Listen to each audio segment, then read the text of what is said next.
Hello बच्चों, तो हमने जो है पिछले वीडियो में पढ़ा था कि अवयव कितने प्रकार के होते हैं और कौन कौन से होते हैं। तो हमने ये कंप्लीट कर लिया था। तो अगला टॉपिक है हमारा अवयवों की समानता। यही मैंने उस दिन बताया था कि इसको मैं नेक्स्ट वीडियो में समझाऊंगा। तो देखिए, इंग्लिश है इक्वालिटी ऑफ मैट्रिक्स। दो अवयव समान अवयव कहलाते हैं यदि दोनों अवयव के क्रम समान हो और संगत अवयव बराबर हो। ठीक है। संगत अवयव माने होता है जो अवयव, मान लीजिए ये अवयव पहले नंबर पर है इस अवयव में, तो ठीक उसी प्रकार दूसरे अवयव में ये पहला अवयव इसके बराबर होगा। ठीक है। फिर दूसरा अवयव दूसरे अवयव के बराबर, तीसरा अवयव तीसरे अवयव, चौथा अवयव चौथे अवयव। ठीक है। तो ऐसा होता है संगत अवयव। तो इसमें आगे लिखा है दो अवयव ए बी। ए में दिया है A I J M cross N, B में दिया है B I J R cross S. समान कहलाते हैं यदि। यदि क्या दिया है कि जो हमारा ए में पंक्तियों की संख्या है बी में पंक्तियों की संख्या के बराबर होगा, यानी एम बराबर आर होगा। ठीक उसी प्रकार ए में स्तंभों की संख्या बी में स्तंभों की संख्या के बराबर होगा, यानी आर इक्वल टू एस। और दिया है, आगे भी कंडीशन दी गई है कि क्या क्या फॉलो होगा। देखिए, ए का आई जेवा अवयव, बी का आई जेवा अवयव, इसका मतलब है संगत अवयव। ओके, जो मैंने अभी बताया आपको, संगत अवयव। एक सेकंड, पहले मैं पेन की साइज,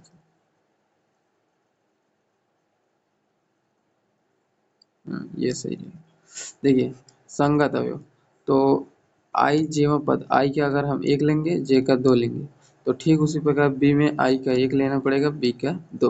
तो ये भी 1 2 हो गया, ये भी 1 2, तो ये क्या हो गए संगत अवयव।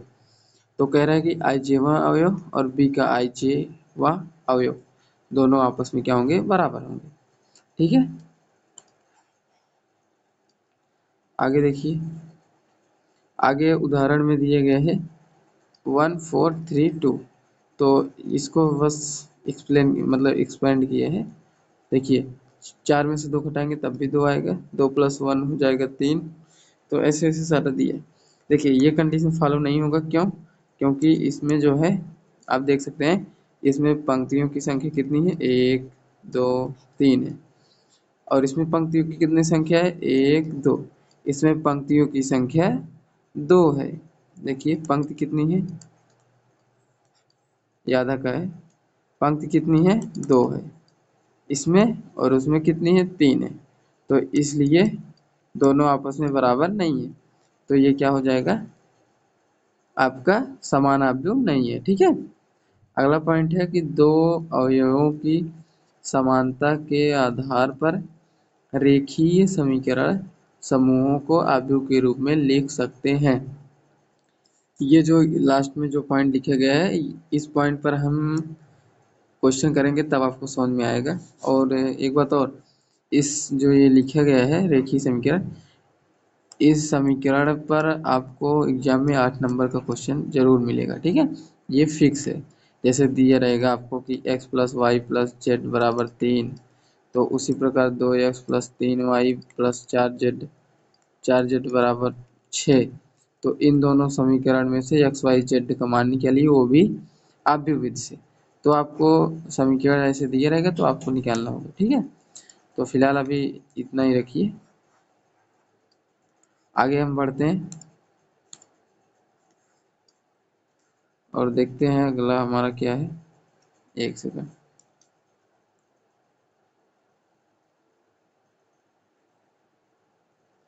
नेक्स्ट जो है हमारा, देखिए आप, वो है अवयवों का योग।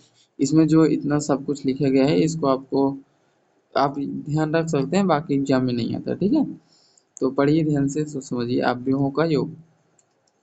दो अवयव, दो अवयव समान क्रम के अवयवों का योगफल उसी क्रम का एक ऐसा अवयव होता है जो दोनों अवयवों के संगत अवयवों को जोड़ने पर प्राप्त होता है। ये आपको दिया है A I J M cross N. ठीक है, A I J M cross N, B I J M cross N, यानी ये दोनों दिए हैं आपको दो अवयव, और उन दोनों का ऐड करना है आपको। तो देखिए ए बराबर मान लीजिए इतना है, बी बराबर इतना है, तो दोनों को ऐड करने पर कितना आ गया, 2 3 हो गया 5 और 4 1 3, क्योंकि 4 में से 1 जाएगा तो 3। ठीक है, इसमें देख रहे हैं आप कि जितनी पंक्ति इसमें है उतनी ही पंक्ति इसमें है। ठीक है, और जितने स्तंभ इसमें है उतने स्तंभ इसमें है। तो अगर पंक्तियों और स्तंभों की संख्या समान रहेगी तभी जो है हम किसी दो अवयव को आपस में ऐड कर सकते हैं, वरना नहीं कर सकते। ठीक है, और आगे लिखा गया है एक ही क्रम के अवयवों को योग के अनुरूप कह सकते हैं। ये मैंने आपको ऊपर ही बता दिया कि अगर पंक्ति और स्तंभ समान संख्या में रहेंगे तभी जो है आप उनको जोड़ सकते हैं या फिर घटा सकते हैं, नहीं तो नहीं। अगला है हमारा अवयवों के योग के गुणधर्म।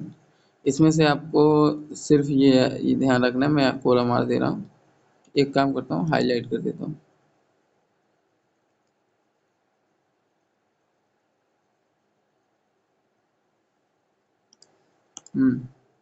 हाईलाइट रहेगा, सही रहेगा। ठीक है, देखिए क्रम विनिमय नियम। यदि ए और बी दो समान क्रम के अवयव हैं तो कंडीशन ये फॉलो होगी। ठीक है, ये ए प्लस बी बराबर बी प्लस ए। और उसी तरह से आगे बढ़ते हैं साहचर्य नियम। देखिए बच्चों, इसमें जो है आपको क्या करना है, इन सबको लास्ट में पढ़ना है। तब तक आप अच्छे से आई जे एम क्रॉस एन इन सब का मतलब जान जाएंगे, तब क्या होगा कि आपको समझ में आसानी होगी अगर आप पढ़ना चाहें तो। हालांकि एग्जाम में नहीं आता, केवल आपको इसे ही ध्यान रखना है, ये वाला। ठीक है, तो आगे बढ़ते हैं, मैं डायरेक्ट फार्मूले बता रहा हूँ। आगे है हमारा साहचर्य नियम। साहचर्य नियम इसमें कंडीशन ये है, ए प्लस बी और कोष्टक में है और बी प्लस सी अलग है। ठीक है, देख रहे हैं, ए प्लस बी अलग कोष्टक में है, बी प्लस सी इधर कोष्टक में है, प्लस सी और प्लस ए। तो ये दोनों आपस में बराबर हैं, ये कंडीशन भी आपको अप्लाई आप क्वेश्चन में कर सकते हैं। ठीक है, दिया है कि ए बी सी तीन समान क्रम के अवयव हैं, तो ए प्लस बी प्लस सी बराबर ए प्लस बी प्लस सी। ये है साहचर्य नियम, इसको भी ध्यान रखिएगा। ठीक है, आगे देखते हैं हम।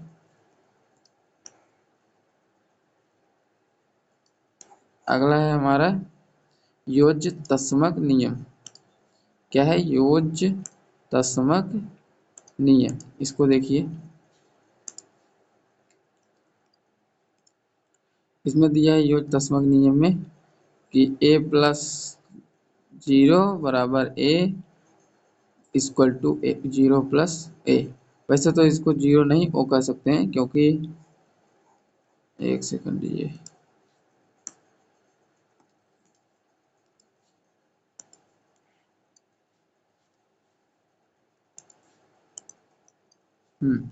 देखिए इसमें A plus O equal to A equal to O plus A, यानी ओ माने क्या हो जाएगा, जीरो जीरो। ठीक है, ओ एक जीरो जीरो अवयव है, इसलिए इसको योज्य तस्मक नियम कह रहे हैं। ठीक है, ए यदि ए किसी क्रम का एक अवयव है तथा ओ उसी क्रम का एक शून्य अवयव है। देख रहे हैं, ओ मतलब हमेशा क्या होगा, शून्य अवयव। अगर जैसे ऐसे दिया है आपको क्वेश्चन में ओ, तो उसका मतलब समझिएगा हमेशा शून्य अवयव। ठीक है, जब तक उसके आगे कोई अवयव ना लिखा हो। अगर उसके सामने कोई अवयव नहीं लिखा है तो ओ मतलब हमेशा शून्य अवयव होगा। ठीक है, इसमें लिख भी दिया है कि ओ उसी क्रम का शून्य अवयव है। अगर कोई अवयव दिया है और उसमें जो है शून्य अवयव ऐड करेंगे तो हमेशा वही नंबर ही आएगा। ठीक है, क्योंकि जीरो में कुछ भी जोड़ते हैं तो वही नंबर आता है जिसको जोड़ा जाता है, तो उस पर कोई फर्क नहीं पड़ता। आगे देखते हैं, आगे है योज्य प्रतिलोम। ऊपर तस्मक था, नीचे प्रतिलोम है। इसमें देखिए प्रतिलोम माने वैसे होता है इनवर्स यानी माइनस वाला। तो ए प्लस और कोष्टक में ए माइनस, तो देख रहे हैं इसका नियम भी सेम टू सेम। ए में से ए घटाएंगे तो जीरो आएगा, जीरो मतलब ओ अवयव, तो वही लिखा गया है सेम टू सेम। ठीक है, आगे देखते हैं। इसमें कुछ है नहीं, सिंपल सा है, तो देखते जाइए ध्यान से।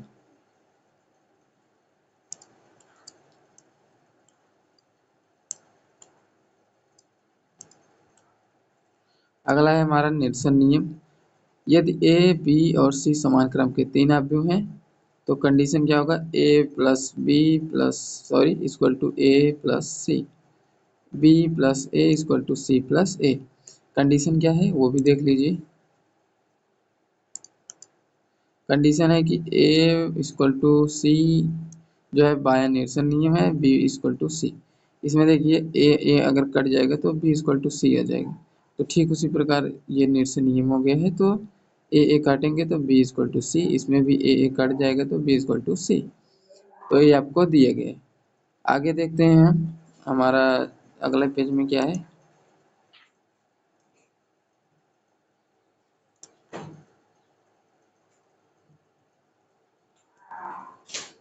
अगला है हमारा अवयवों का अंतर। ठीक है, अवयवों का अंतर दिया है, इसको समझने की कोशिश करते हैं और ध्यान से समझिएगा।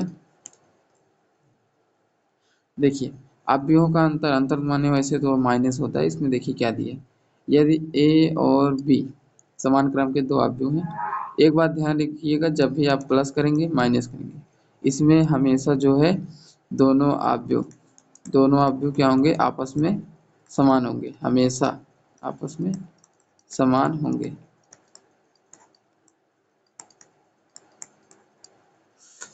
जब भी प्लस माइनस करेंगे तो दोनों अवयव हमेशा दोनों अवयव आपस में समान होंगे, हमेशा ये कंडीशन हमेशा अप्लाई होगा, तो इसलिए ध्यान दीजिएगा। देखिए तो इनका अंतर a माइनस बी उसी क्रम का एक अवयव होगा जो a के अवयवों में से b के संगत अवयवों को घटाने पर प्राप्त होता है। इसको छोड़िए, अगर थ्योरी समझ नहीं आती डायरेक्ट इसको देखिए। ठीक है, देखिए a minus B equal to A plus minus B. A में से अगर b घटाएंगे तो a प्लस माइनस बी, इसको ऐसे भी लिख सकते हैं। ठीक है, कोई प्रॉब्लम नहीं होगी। अब देखिए हमेशा उनका क्रम समान होगा, एग्जाम्पल भी दिया है इसमें। a इक्वल टू इतना है और b इक्वल टू इतना है।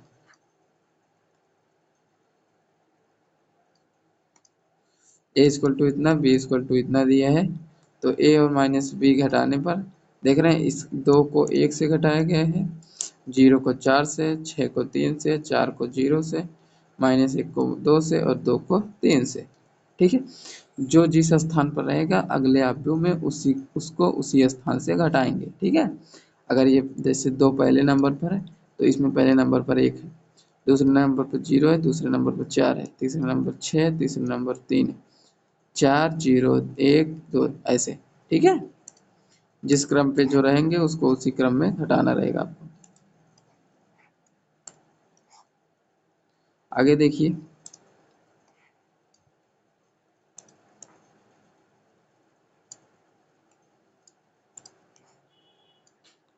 आगे दिया है अवयव को अदिश से गुणा या फिर अदिश गुणा। इसमें आपको जैसे मान लीजिए कोई अचर पद है या फिर अचर मतलब अचर नंबर है, तो उसमें जो है अगर हम किसी अवयव में उसको गुणा करेंगे तो अंदर वो जो है सभी अवयवों में गुणा हो जाएगा। इसका जब आप एग्जाम्पल करेंगे तो आपको ये सारे पॉइंट समझ में आ जाएंगे। ठीक है, ये सारे पॉइंट आपको समझ में आ जाएंगे। देखिए अदिश गुणन के गुण, अगर हम किसी अवयव में एक के का गुणा कर रहे हैं तो वो जो है दोनों अवयवों में यानी सारे अवयवों में उस नंबर का गुणा होगा। देख रहे हैं के ए बनाया है, के ए माने के का गुणा पूरे अवयव में, के का बी में, के का गुणा पूरे बी में। ठीक है, तो यही कह रहा है कि अगर आप किसी नंबर का गुणा अवयव में कर रहे हैं तो वो जो है पूरे अवयव में यानी पूरे अवयव में गुणा होगा। अब आगे देखते हैं, मतलब अगर आप प्लस माइनस कर रहे हैं, मैंने पहले ही बता दिए, तो सारे अवयव में गुणा आपको प्लस माइनस करना होगा। अब आगे देखते हैं, ये तो मान लीजिए उत्पत्ति है। उत्पत्ति तब बताऊंगा जब ये चैप्टर समाप्त होने लगे, क्योंकि तब तक आप लगभग सब कुछ पढ़ चुके होंगे। ठीक है, तो आपको और आसानी समझ में आएगा उत्पत्ति। आगे देखिए दिया है कि यदि ए और n दो अदिश हैं तथा ए कोई अवयव है तो m प्लस n इक्वल यानी multiply A equal to M A plus N A. देख रहे हैं इसमें अवयव को अलग अलग गुणा कर दिए गए प्लस करके। तो ये भी जो है याद रखिएगा।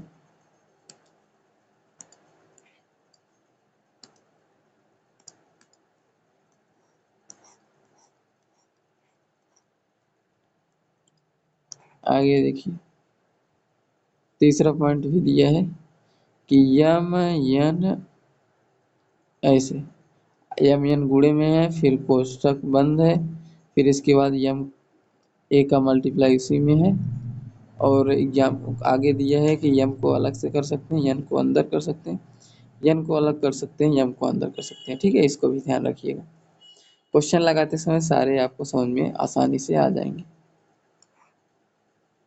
तो आई होप बच्चों इतना समझ में आया होगा। कोई डाउट हो तो कमेंट कीजिएगा। बाकी सारे क्वेश्चन मतलब जो टॉपिक थे लगभग सारे हमने कवर कर लिए हैं।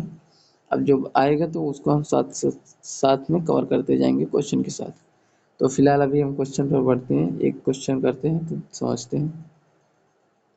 देखिए, मैंने एक ही क्वेश्चन रखा है पहले, ताकि आपको समझा सकूं कि क्या कैसे होता है। देखते हैं।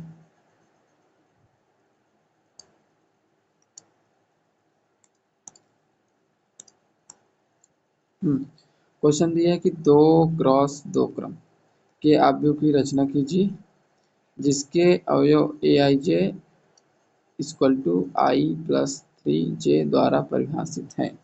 सबसे पहले अवयव कैसे बनता है मैं ये आपको बता देता हूँ, ताकि आपको और आसानी से समझे। ठीक है, देखिए अगर मान लेते हैं हमारा कोई अवयव ए है और उसमें जो है अवयव के क्रम क्या होंगे, ए 1 2, फिर इसके बाद ए, यहाँ पर भी ए, यहाँ पर भी, यहाँ पर 2 2, यहाँ पर 2 1, यहाँ पर 1, सॉरी एक सेकंड,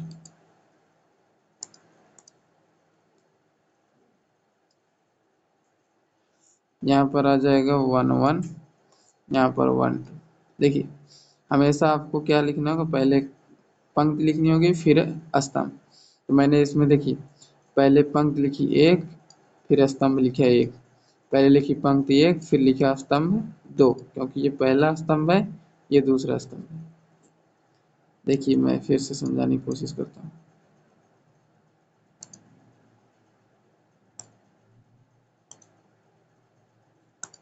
देखिए ये हमारा पहला पंक्ति है, ये दूसरी पंक्ति है। ठीक है, ये पहला स्तंभ है, ये दूसरा स्तंभ है।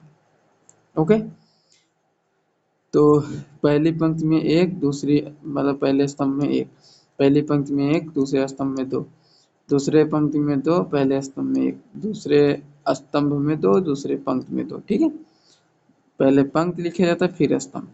पहले क्या लिखा जाता है मैं आपको बता देता हूँ। देखिए पहले पंक्ति फिर स्तंभ फिर स्तंभ, इतने ध्यान दीजिएगा। अब हम इसी क्रम में इसको बनाते हैं। दिया है 2 क्रॉस 2, तो मैंने भी यहाँ पर 2 क्रॉस 2 का ही बनाया। देखिए 2 पंक्ति 2 स्तंभ। ठीक है, तो अब हम इसको क्वेश्चन को सॉल्व करने की कोशिश करते हैं। ए बराबर, देखिए आपको दिया क्या है, बनाना है A I J equal to I plus 3 जे। अब देखिए सबसे पहले आप भी बना देते हैं 2 क्रॉस 2 का। अब इसमें आप समझिए, सबसे पहले हम A11 रखेंगे, आई की जगह 1, एक सेकंड, आई की जगह 1, फिर बी की जगह जे की जगह भी 1, तो इसको करेंगे तो आ जाएगा 4।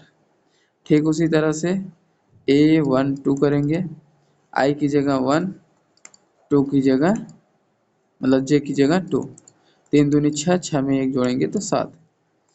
उसी प्रकार से A21 करेंगे, आई जी की जगह 2 और 3 ऐसे रहेगा, जे की जगह 1 लिखना है, 3 1 के 3, 3 2 5। क्योंकि बच्चों हम जो है आई का मान पहले मानते हैं फिर जे का मान, तो इसमें देखिए आई का मान 2 है तो 2 लिखा, जे का मान 1 है तो 1 लिखा है, 5 आ गया। अब A22 यानी 1 2 2 ए 2 2 2 आई का मान 2 रहेगा, जे का मान भी 2, तो 2 प्लस 3 गुणित 2, 3 दूनी 6, 6 2 8। तो अगर देखेंगे कि आप, तो आपका आप भी बनकर तैयार हो गया है ए आई जे A11, तो A11 है 4 और A12 है 7 और A21 है 5 और A22 है 8। तो ये आपका आव्यूह बनकर तैयार हो गया, वो भी टू 2x2 का, यानी 2 गुणित 2 क्रम के आव्यूह आपका बन गया है। तो हम आगे देखते हैं, एक सेकंड।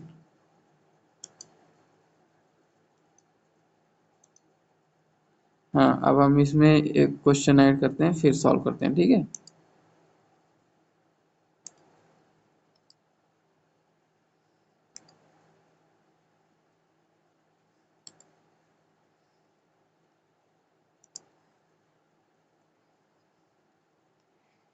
देखिए क्वेश्चन मैंने ऐड कर दिया और एक बार पढ़िए आप, फिर समझिए, ठीक है।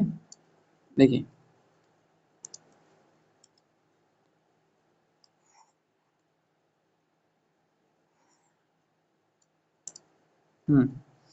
देखिए क्वेश्चन दिया है कि यदि एक आव्यूह में 10 अवयव हैं तो उस आव्यूह के सभी संभव क्रम ज्ञात कीजिए।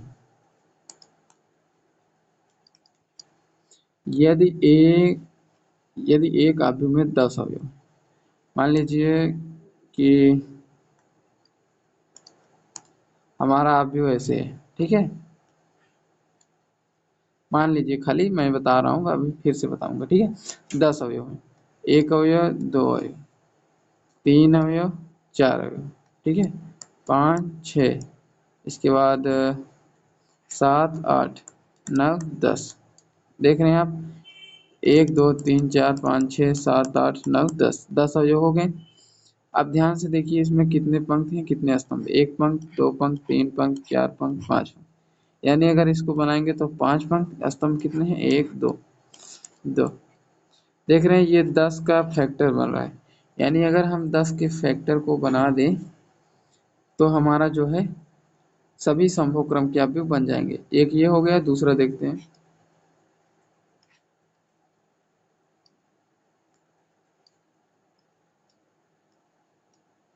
देखिए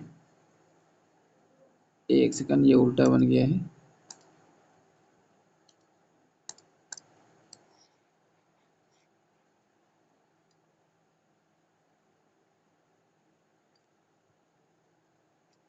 देखिए A B C D E F G H I J, ठीक है।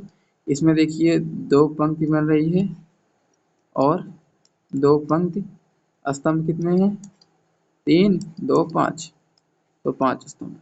देख रहे हैं इसमें भी बन गया। अब आगे अगर आप बनाएं तो क्या हो जाएगा, मान लीजिए कि A B C D E F G H I J, कितना हुआ, 2 2 4 2 6 2 8 2 10, 10 अवयव हो गए। एक पंक्ति है, एक पंक्ति है, कितने स्तंभ हैं, 1 2 3 4 5 6 7 8 9 10, 10 स्तंभ है, ठीक है। अब आगे बनाकर हम ट्राई करते हैं।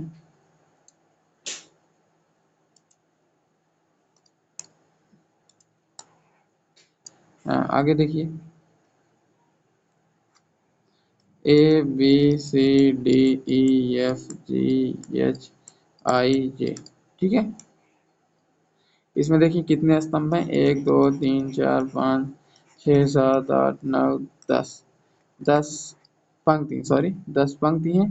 स्तंभ कितने हैं, एक, एक स्तंभ गुणते एक।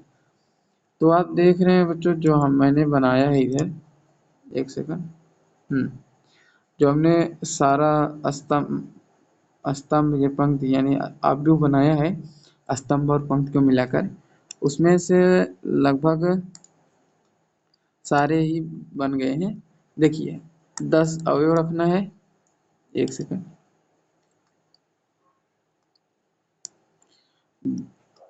10 अवयव रखना है।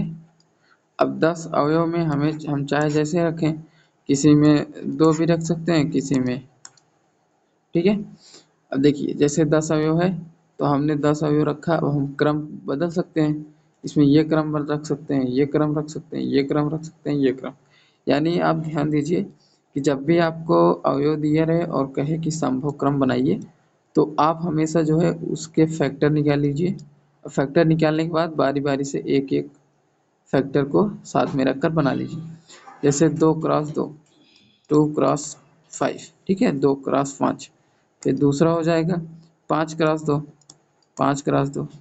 फिर तीसरा 10 गुणते 1, चौथा 1 गुणते 10। ये चारों बन गए, ये चारों ही आपके संभव क्रम आव्यूह हैं, ठीक है। बाकी आपको कुछ करना नहीं रहेगा, इसमें 11 अवयव दिया है, किसी में 12 दे सकता है, किसी में 16, फिर 10। आपको ये इतना नहीं बनाना है, ये सब बनाना नहीं है आपको, आपको डायरेक्ट रखना है। अभी मैं जैसे आपसे पूछता हूँ कि मान लीजिए कि कोई हमारा प्रश्न है और मैंने कह दिया कि 12 क्रम का कोई आव्यूह बनाइए, ठीक है, 12 क्रम का। तो आप क्या करेंगे, उतना सब कुछ नहीं करेंगे, ठीक है, उतना आप डायरेक्ट जो है बनाएंगे। 12 का है तो 12 का हम फैक्टर कर लेंगे डायरेक्ट, कुछ करना नहीं है। 2, और हमेशा फैक्टर को 2 में ही रखना है, मतलब 2 जैसे, मतलब हमेशा केवल 2 नंबर ही लेना है, एक बीच में क्रॉस रहेगा, बाकी 2 ही नंबर रहेंगे, एक इधर एक इधर, और इससे ज़्यादा नहीं होना चाहिए, ठीक है। फैक्टर तो कर रहे हैं, इतना ध्यान दीजिएगा।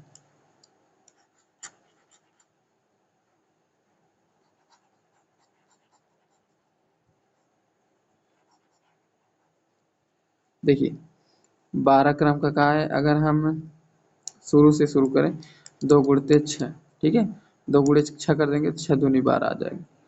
अब इसी तरह से 6 गुणे 2 कर देंगे, ठीक है, 3 गुणे 4 कर देंगे, 4 गुणते 3 कर देंगे, और 12 किससे आएगा, 12 एकम 12, और फिर 1 गुणते 12। तो कितना हो गया, 1 2 3 4 5 6, यानी जितने फैक्टर आप बना सकते हैं उतने बन जाएंगे, बस दोनों का आपस में मल्टीप्लाई करने पर हमेशा 12 ही आना चाहिए, ठीक है।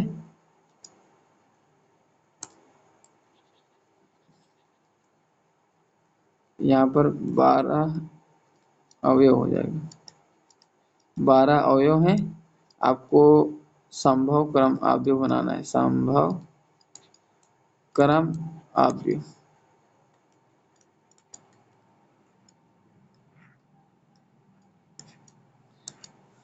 12 अवयव मैंने दिया था और इसमें से संभव क्रम आव्यूह आपको कितने बने हैं, 6 निकल कर आ गए, ठीक है। 2 6 6 2 3 4 4 3 12 1 और 1 12, और 12 का आप ऐसा कोई फैक्टर नहीं निकाल सकते जिनको आपस में गुणा करने पर 12 आ जाए। तो सारे हो गए, आई होप समझ में आएगा। इसी तरह से आप आगे भी देख सकते हैं कि जैसे मान लीजिए कि अगर मैंने दे दिया कि आपको बनाना है 8, ठीक है, 8 अवयव हैं आपके पास, 8 अवयव है और संभव क्रम आव्यूह आपको बनाना है। तो देखिए 8 है तो 2 का 4 में करेंगे आ जाएगा, नहीं तो एक काम कीजिए शुरू से शुरू कीजिए, ठीक है।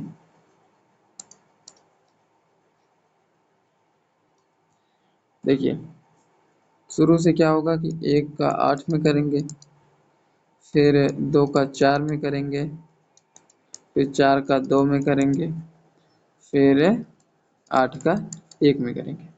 यानी 8 अवयव रहेगा तो केवल 4 ही संभव क्रम के आव्यूह आप बना सकते हैं, इससे ज़्यादा नहीं बना सकते, ठीक है। तो आई होप समझ में आ रहा होगा, कोई डाउट हो तो कमेंट कीजिएगा।